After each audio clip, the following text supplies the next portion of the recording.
जय Hind. Live times का digital platform देख रहे हैं आप। मैं हूं आपके साथ शिल्पा तोमर। पहलगाम हमले की पहली बरसी।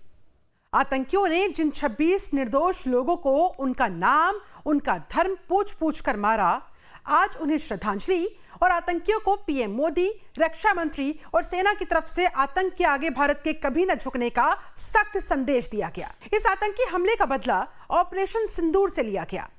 जी हां, ऑपरेशन सिंदूर भारतीय सैन्य इतिहास का वो अध्याय है जिसने न सिर्फ सीमा पार बैठे दुश्मनों के हौसलों को पस्त किया, बल्कि भारत की रक्षा तैयारियों को एक नई दिशा देने का काम किया। मई 2025 में पहलगाम आतंकी हमले के जवाब में की गई इस ऐतिहासिक कार्रवाई ने एक बार फिर से ये साबित कर दिखाया कि भारत अब प्रतीक्षा नहीं बल्कि प्रहार की रणनीति पर चलता है।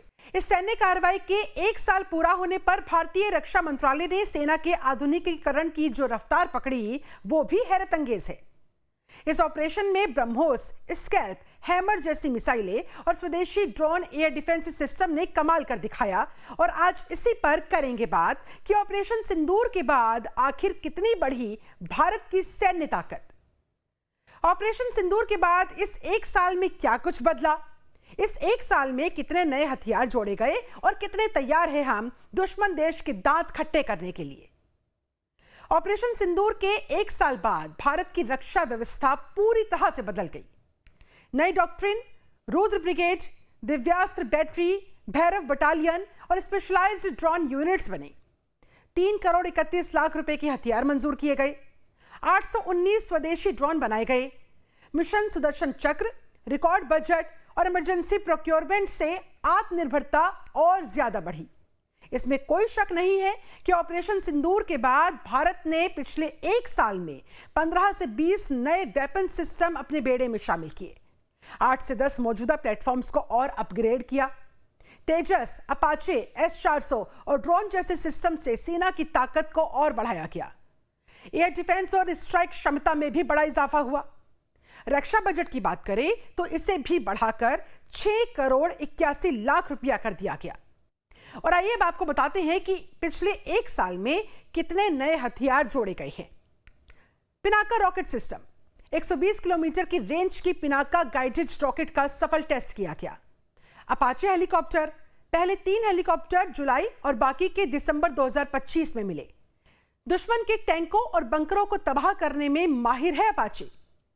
करीब 2000 करोड़ रुपए के 850 कामिकेज ड्रोन की भी खरीद हुई। Surface to air missile, 10,000 crore रुपए की 288 मिसाइलें और अतिरिक्त S-400 मिसाइलों की खेप खरीदी गई। नौसेना के लिए mode mines, mine counter measure vessel, high frequency software defined radio और कॉम्पैक्ट ऑटोनोमस सरफेस क्राफ्ट। भारतीय वायुसेना के लिए 97 LCA तेजस Mk1 फाइटर जेट, जो कि तकरीबन 62,000 करोड़ रुपए का आया।